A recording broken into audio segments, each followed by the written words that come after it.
ನಮ್ಮ ಬೆಂಗಳೂರು ಬುಲ್ಸ್ ಅವರು ಸೋಲಿ ಅಂತ ಪಿಕೆಲಿರೋ ಬರೋ ಟೀಮ್ ಎಲ್ಲರೂ ಕೂಡ ಪಕ್ಕ ಶಾಪ ಮಂತ್ರ ತಂತ್ರ ಕುತಂತ್ರ ಎಲ್ಲಾನು ಕೂಡ ಮಾಡ್ತಾ ಇರ್ತಾರೆ. ಯಾಕಂತ ಹೇಳಿದ್ರೆ ಆಕ್ಚುಲಿ ನನಗೆ ವರ್ಕ್ ಆಗಿದೆ. ಇದು ಪಟ್ನಾ ಪೈರೇಟ್ಸ್ ವಿರುದ್ಧ ಸೋತಿರೋದು ನಾವು. ಪಟ್ನಾ ಪೈರೇಟ್ಸು PKL ಅಲ್ಲಿ ಆಡಿರೋ 13 ಮ್ಯಾಚಸಲ್ಲಿ ಗೆದ್ದಿದೆ 3 ಬಾರಿ. ಎವ್ರಿ ಮ್ಯಾಚ್ ಬಾ ಸೋಲು ಹೋಗು, ಬಾ ಸೋಲು ಹೋಗು, ಆ ಥರ ಸಿಚುವೇಶನ್ ಇದ್ದಿದ್ದು.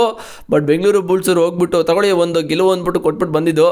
ಓಕೆ, ಬಟ್ ಬೆಂಗಳೂರು ಬುಲ್ಸವ್ರಿಗೆ ಇವಾಗ ಕುತ್ತಿಗೆಗೆ ಬಂದಿರೋದು. ಯಾಕಂತ ಹೇಳಿದ್ರೆ ಈ ಒಂದು ಸೀಸನ್ ಇನ್ನು 3 ಮ್ಯಾಚ್ ಇದೆ ಮಗ. 3ರಲ್ಲಿ ನಾವು ಅಟ್ಲೀಸ್ಟ್ 2ನ ಗೆಲ್ಲಬೇಕು. 2 ಸೋತ್ರೆ ಬೇರೆ ಎಲ್ಲ ಟೀಮು ಕೂಡ ಡೋರ್ ಓಪನ್ ಆಗುತ್ತೆ. ಎಲ್ಲರೂ ನುಗ್ಕೊಂಡು ಬರ್ತಾರೆ. ಬೆಂಗಳೂರು ಬುಲ್ಸ್ ಹಂಗೆ ಕೆಳಗಡೆ ಹೋಗ್ತಾ ಇರ್ತಾರೆ. ಬಿಕಾಸ್ ಬೆಂಗಳೂರು ಬುಲ್ಸ್ ಇವಾಗ 4th ಪೊಸಿಷನಲ್ಲಿ ಇದ್ದಾರೆ. ಬಟ್ ಬೆಂಗಳೂರು ಬುಲ್ಸ್ ಅವ್ರಿಗೆ ಎಲ್ಲನೂ ಕೂಡ ಅವ್ರು ಅಂದ್ಕೊಂಡಂಗೆ ಆಗ್ತಾ ಇದೆ. ತೆಲುಗು ಟೈಟನ್ಸ್ ಅವರು ಬ್ಯಾಕ್ ಟು ಬ್ಯಾಕ್ 2 ಮ್ಯಾಚ್ನ ಸೋತಿದ್ದಾರೆ. ಬಟ್ ಅದನ್ನು ನಾವು ಅಡ್ವಾಂಟೇಜಸ್ ತಗೊಳ್ಳೇ ಇಲ್ಲ. ನಿನ್ನೆ ಗೆದ್ದಿದ್ರೆ ನಾವು ಟಾಪ್ 3 ಇರ್ತಾ ಇದ್ವಿ. ಯಾವ ತಂತ್ರ ಮಂತ್ರಕ್ಕೂ ನಾವು ತಲೆ ಕೆಡಿಸ್ಕೊಳ್ಳೋ ಅವಶ್ಯಕತೆ ಇರ್ತಾ ಇರಲಿಲ್ಲ. ಬಟ್ ಇವಾಗ ಎಲ್ಲದೂ ಕೂಡ ಕ್ಯಾಲ್ಕುಲೇಷನ್ ಮಾಡಲೇಬೇಕು. ನಾಳಿನ match Bengaluru Bulls versus Dabang Delhi. ನಿಮ್ಗೆ ಗೊತ್ತು ಡಬಾಂಗ್ ಡೆಲ್ಲಿ ಈ ಒಂದು ಸೀಸನ್ ಯಾವ ಥರ ಫೈರ್ ಮಾಡ್ತಾ ಇದ್ದಾರೆ ಅಂತ. ಬೆಂಗಳೂರು ಬುಲ್ಸ್ ಅವ್ರಿಗೆ ಈಸಿ ಅಂತೂ ಇಲ್ಲ ಮಗ ನಾಳಿನ match. Because Dabang Delhi full dominate ಮಾಡಿ ಆಡ್ತಾ ಇರೋದು ಈ ಒಂದು ಸೀಸನು ಬೇರೆ ಎಲ್ಲ ಟೀಮ್ ವಿರುದ್ಧನೂ ಕೂಡ. ಬಟ್ ಇಲ್ಲಿ ಪಾಯಿಂಟ್ಸ್ ಟೇಬಲ್ ಸಖತ್ ಮಜಾ ಇದೆ. ಇಲ್ಲಿ ನೋಡ್ತಾ ಇದ್ದಾರೆ ಪುಣೇರಿ ಪಲ್ಟನ್ಸ್ ಆ್ಯಂಡ್ ಡಬಾಂಗ್ ಡೆಲ್ಲಿ ಟಾಪ್ 2 ಪಕ್ಕ ಇದ್ದೇ ಇರ್ತಾರೆ ಈ ಒಂದು ಸೀಸನ್ನು. ಅವ್ರನ್ನ ಕೆಳಗಿಳಿಸೋಕ್ಕೆ ತುಂಬ ಕಷ್ಟ ಇದೆ ಬೇರೆ ಟೀಮ್ಗಳಿಗೆ. ಆ್ಯಂಡ್ ತೆಲುಗು ಟೈಟನ್ಸ್ ಅವರು ಒಂದು ಇಂಟ್ನ ಕೊಡ್ತಾಯಿದ್ರು. ಆ್ಯಕ್ಚುಲಿ ನಾವು ಸೋಲ್ತಾ ಇದ್ದೀವಿ, ನೀವು ಮೇಲೆ ಹೋಗಿ ಅಂತ. ಬಟ್ ನಮ್ಮ ಬೆಂಗಳೂರು ಬುಲ್ಸ್ ಅವರು ನಾವು ಸೋತ್ಬಿಟ್ಟು ಬಾಯಿಗೆ ತಗೊಂಡು ಆಮೇಲೆ ನಾವು ಮೇಲೆ ಬರ್ತೀವಿ ಅಂತ ಹೇಳ್ಕೊಂಡಿರೋದು. ಹಂಗೆ ನೆನ್ನೆ ಪಟ್ನಾ ಪೈರೇಟ್ಸ್ ವಿರುದ್ಧ ಸೋತಿದ್ದು. ತೆಲುಗು ಟೈಟನ್ಸ್ ಅವರು 15ರಲ್ಲಿ 8 ಗೆದ್ದಿದ್ದಾರೆ, 3rd ಪೊಸಿಷನಲ್ಲಿದ್ದಾರೆ. ಬೆಂಗಳೂರು ಬುಲ್ಸ್ ಅವರು 15ರಲ್ಲಿ 8. ಇವಾಗ ಬೆಂಗಳೂರು ಬುಲ್ಸ್ ಅವರು ಇನ್ನು 3 ಮ್ಯಾಚ್ ಇದೆ, 3ರಲ್ಲಿ 2 ಗೆಲ್ಲಬೇಕು. 2 ಸೋತ್ರೆ ಏನಾಗುತ್ತೆ ಅಂದರೆ ಹರಿಯಾಣ ಸ್ಟೀಲರ್ಸ್ ಅವರು ರೇಸಲ್ಲಿದ್ದಾರೆ, ಯು ಮುಂಬೈ ರೇಸಲ್ಲಿದ್ದಾರೆ, ಗುಜರಾತ್ ಜೆಂಟ್ಸ್ ಕೂಡ ರೇಸಲ್ಲಿದ್ದಾರೆ. ಗುಜರಾತ್ ಜೆಂಟ್ಸ್ ಎಲ್ಲಿದ್ದರು, ಫುಲ್ ಬಾಟಮಲ್ಲಿದ್ದರು, ಇವಾಗ ಮೇಲೆ ಬಂದುಬಿಟ್ಟಿದ್ದಾರೆ ಆ್ಯಕ್ಚುಲಿ. ಆ್ಯಂಡ್ ತಮಿಳ್ ಟೈಟನ್ಸ್ ಕೂಡ ರೇಸಲ್ಲಿದ್ದಾರೆ. ಪಿಂಕ್ ಪ್ಯಾಂಥರ್ಸ್ ಅವರು ಕೂಡ ಸ್ವಲ್ಪ ಏನು ಇನ್ನೂ 4 ಮ್ಯಾಚ್ ಇದೆ ಅವ್ರಿಗೆ. 4ರಲ್ಲಿ 4 ಏನಾದರೂ ಗೆದ್ದರೆ ಟಾಪ್ 4ಅಲ್ಲೇ ಫಿನಿಷ್ ಮಾಡೋ ಚಾನ್ಸಸ್ ಇರುತ್ತೆ. ಬಟ್ ಹರಿಯಾಣ ಸ್ಟೀಲರ್ಸ್ ಅವ್ರಿಗೆ ತುಂಬ ಚಾನ್ಸ್ ಇದೆ. ಆ್ಯಂಡ್ ಯು ಮುಂಬೈ ಕೂಡ ಸಖತ್ ಚಾನ್ಸ್ ಇದೆ. ಇವರಿಬ್ಬರು ಕೂಡ ಶಾಪ್ ಆಗ್ತಿರ್ತಾರೆ ನಮ್ಮ ಬೆಂಗಳೂರು ಬುಲ್ಸ್ ಅವ್ರಿಗೆ ಸೋಲಿ ಅಂತ.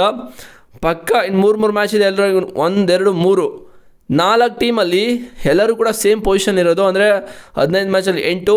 ಈ ಒಂದು ಅಡ್ವಾಂಟೇಜ್ನ ಯಾರು ಯೂಸ್ ಮಾಡ್ಕೋತಾರೋ ಅವ್ರು ಪಕ್ಕ 2 ಟೀಮು ಟಾಪ್ 4ಅಲ್ಲಿ ಫಿನಿಷ್ ಮಾಡ್ತಾರೆ. ಆ್ಯಂಡ್ ಯು ಮುಂಬೈ ಕೂಡ ಚಾನ್ಸ್ ಇದೆ. ಆ್ಯಂಡ್ ಗುಜರಾತ್ ಜೆಂಟ್ಸ್ ಅವ್ರು ನೋಡಿ ಬಾಟಮಲ್ಲಿದ್ದ ಟೀಮು. ಮೊಹಮ್ಮದ್ ರಿಜಾ ಸದ್ಲೂಯಿ ಅವರು ಇವಾಗ ಫಾರ್ಮಿಗೆ ಬಂದು ಫುಲ್ಲು ಟೀಮ್ನ ಮೇಲೆ ತಗೊಬರ್ತಾಯಿದ್ದಾರೆ. ಆ್ಯಂಡ್ ತಮಿಳ್ ಟೈಟನ್ಸ್ ಅವ್ರಿಗೆ ಇವತ್ತು ಮ್ಯಾಚ್ ಇದೆ ಮಗ. ಇವತ್ತು ಇವ್ರು ಸೋಲೇಬೇಕು. ಬೆಂಗಳೂರು ಬುಲ್ಸ್ ಅವರು ಸ್ವಲ್ಪ ರಿಲ್ಯಾಕ್ಸ್ ಆಗಬೇಕು ಅಂತ ಹೇಳಿದ್ರೆ. ಆ್ಯಂಡ್ ಪಿಂಕ್ ಪ್ಯಾಂಥರ್ಸ್ ಅವರು ಪರವಾಗಿಲ್ಲ, ಅವರು ಕೂಡ ಬರ್ಬೋದು. ಇನ್ನು 4 ಮ್ಯಾಚ್ ಇದೆ, 4ರಲ್ಲಿ 4 ಗೆದ್ದುಬಿಟ್ರೆ ಟಾಪ್ 4ಅಲ್ಲೇ ಫಿನಿಷ್ ಮಾಡ್ತಾರೆ ಅಂತ ನನಗೇನೋ ಅನ್ನಿಸ್ತಾ ಇದೆ. ಆ್ಯಂಡ್ ಪಟ್ನಾ ಪೈರೇಟ್ಸ್ ಅವ್ರ ಚಾನ್ಸೇ ಇಲ್ಲ. ಬೆಂಗಾಲ್ ವರ್ಸಸ್ ಮನೆ ಕಡೆಗೆ. ಆ್ಯಂಡ್ UP ಯೋಧಾಸ್ ಅವ್ರಿಗೂ ಸ್ವಲ್ಪ ಚಾನ್ಸ್ ಇದೆ. ಇನ್ನು 3 ಮ್ಯಾಚಸ್ ಇದೆ, 3ಗೆ 3 ಗೆದ್ರೆ ಏನು ಬೇಕಿದ್ರೂ ಆಗ್ಬೋದು. ಬಟ್ PKL ಅಲ್ಲಿ ಈ ಒಂದು ಸೀಸನ್ನು ಪಾಯಿಂಟ್ಸ್ ಟೇಬಲ್ ಅಂತೂ ಅನ್ಎಕ್ಸ್ಪೆಕ್ಟೆಡ್ ಮಗ. ಯಾರು ಬೇಕಿದ್ರೂ ಬರ್ಬೋದು ಟಾಪ್ 4ಗೆ, ಯಾರು ಬೇಕಿದ್ರೂ ಟಾಪ್ 2 ಆಗಲ್ಲ, ಟಾಪ್ 8 ಯಾರು ಬೇಕಿದ್ರೂ ಬರ್ಬೋದು. ಬೆಂಗಾಲ್ ವಾರಿಯರ್ಸ್ ಬಿಟ್ಟು ಮತ್ತು ಪಟ್ನಾ ಪೈರೇಟ್ಸ್ ಅವ್ರು ಬಿಟ್ಟು ಅವ್ರಿಗೂ ಕೂಡ ಚಾನ್ಸ್ ಇದೆ. ಬೆಂಗಾಲ್ ವಾರಿಯರ್ಸ್ ಅವರು ಇನ್ನು 4ಕ್ಕೆ 4 ಗೆದ್ದರು 9 ಮ್ಯಾಚ್ ಆಗಿಬಿಡುತ್ತೆ. ಆ್ಯಂಡ್ ಪಟ್ನಾ ಪೈರೇಟ್ಸ್ ಅವರು ಕೂಡ 4ಕ್ಕೆ 4 ಗೆದ್ದರು ಅವರು ಕೂಡ 8 ಮ್ಯಾಚ್ ಆಗುತ್ತೆ. ಇವರೆಲ್ಲರಿಗೂ ಟಾಪ್ 4ಅಲ್ಲಿ ಆಗಲ್ಲ, ಟಾಪ್ 8ಅಲ್ಲಿ ಪಕ್ಕ ಫಿನಿಷ್ ಮಾಡ್ಬೋದು. UP Yodhas, Bengal warriors and Patna pirates ಅವರು. ಬಟ್ ಬೆಂಗಳೂರು ಬುಲ್ಸ್ ಅವರು ಇನ್ನು 3 ಮ್ಯಾಚ್ ಇದೆ. ಬಟ್ ನಾಳಿನ ಮ್ಯಾಚ್ ಇರೋದೇ ಕಷ್ಟ ಆವಾಗ. ಬಿಕಾಸ್ ನಾವು ಪಟ್ನಾ ಪೈರೇಟ್ಸ್ ಅವರು ಅಂಥ ಟೀಮ್ ಮೇಲೆ ಸೋತ್ವಿ. ನಾಳೆ ಕಾನ್ಫಿಡೆನ್ಸ್ ಸಕ್ಕತ್ತಿರುತ್ತೆ. ಡಬಾಂಗ್ ಡೆಲ್ಲಿ ಅವರಿಗೆ ಫುಲ್ ಡಾಮಿನೇಟ್ ಮಾಡೋಕ್ಕೆ ಬರ್ತಾರೆ. ಬಿಕಾಸ್ ಈ ಸೀಸನ್ ಫುಲ್ ಡಾಮಿನೇಟೇ ಮಾಡಿದ್ದಾರೆ. ಯಾವ ಮ್ಯಾಚು ಕೂಡ ಈಸಿಯಾಗಿ ಅಂದರೆ ಕ್ಲೋಸಾಗಿ ಹೋಗಿ ಏನೂ ಗೆದ್ದಿಲ್ಲ. ಫುಲ್ ಡಾಮಿನೇಟ್ ಮಾಡಿ ಆಡ್ತಾ ಇರೋದು. ನೋಡೋಣ ಏನಾಗುತ್ತೆ ಅಂತ ನಾಳಿನ ಮ್ಯಾಚಲ್ಲಿ ಎಲ್ಲ ಗೊತ್ತಾಗುತ್ತೆ. ಈ ಒಂದು ಸೀಸನ್ನು ಯಾರೆಲ್ಲ ಟಾಪ್ 4ಗೆ ಬರ್ಬೋದು, ಟಾಪ್ 8ಅಲ್ಲಿ ಯಾರು ಫಿನಿಷ್ ಮಾಡ್ಬೋದು ಅಂತ ಕಾಮೆಂಟ್ ಮಾಡಿ. ಅರ್ಲಿ ಮನೆಗೆ ಹೋಗೋರೆ Patna Pirates and Bengal Warriors ಅಂತ ನನಗೇನೋ ಅನ್ನಿಸ್ತಾ ಇದೆ. ಗೊತ್ತಿಲ್ಲ, ಏನು ಬೇಕಿದ್ರು ಆಗ್ಬೋದು. ಇವರು ಕೂಡ ಮೇಲೆ ಬರ್ಬೋದು.